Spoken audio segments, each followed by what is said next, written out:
In this English lesson, I wanted to help you learn the English phrase, I hope so. The English phrase, I hope so, is a phrase we use when we really want something to happen. Let's say you're watching a game and your favorite team is playing. If someone asked you this question, do you think your team will win? You would probably respond by saying, I hope so. Let's say you're taking an English test and someone asks you this question, do you think you'll pass the test? You would most likely respond by saying, I hope so.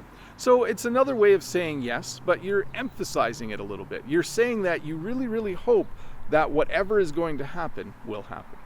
The second phrase I want to teach you today is the phrase, I hope not. And this is completely the opposite.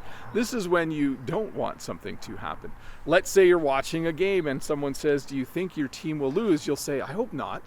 Let's say you're taking an English test and someone says, do you think you'll fail? You would say, I hope not. So when you don't want something to happen and you want to emphasize it, you would use the phrase, I hope not. So to review, when you really, really want something to happen, you say, I hope so. And when you really don't want something to happen, you say, I hope not.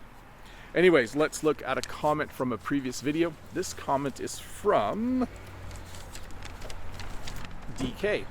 Cool glasses. And my response was, I found out later they were my daughter's sunglasses. I thought they were mine. These are mine.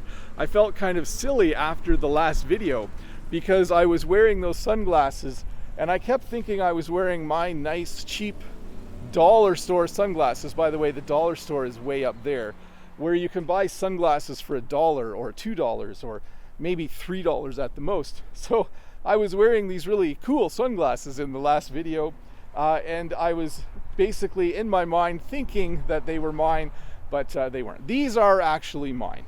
These are not my daughter's. What ended up happening was my daughter borrowed my camera bag last fall, and she left her sunglasses in a pocket in the side.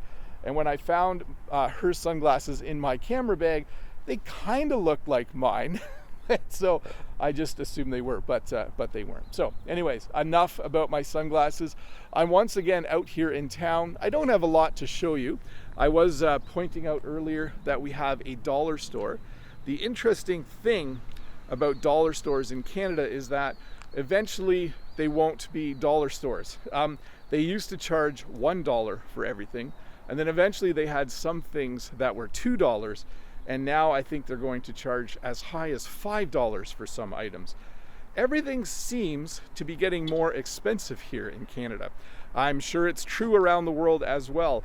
I'm not sure where it's all going to end. I know quite regularly I buy something that I don't buy regularly. That didn't make sense. Every once in a while, I buy something that I don't buy regularly, and I'm a little shocked at how much it costs. Things are getting quite pricey. Let me see what the time is here. Oh, I have lots of time to talk. The most recent thing I think I might have mentioned in another video was car repairs. I was expecting my last car repair to be about $500 or $600, and it ended up being $800. That was a little more expensive than what I was expecting. So I shouldn't complain. I have a nice job, and that job provides me with income, and I am able to afford things right now, but food is more expensive, getting cars fixed is more expensive. Everything seems to be more expensive, except my cheap sunglasses. Anyways, thanks for watching this short English lesson. I'll see you in a couple days with another one. Bye.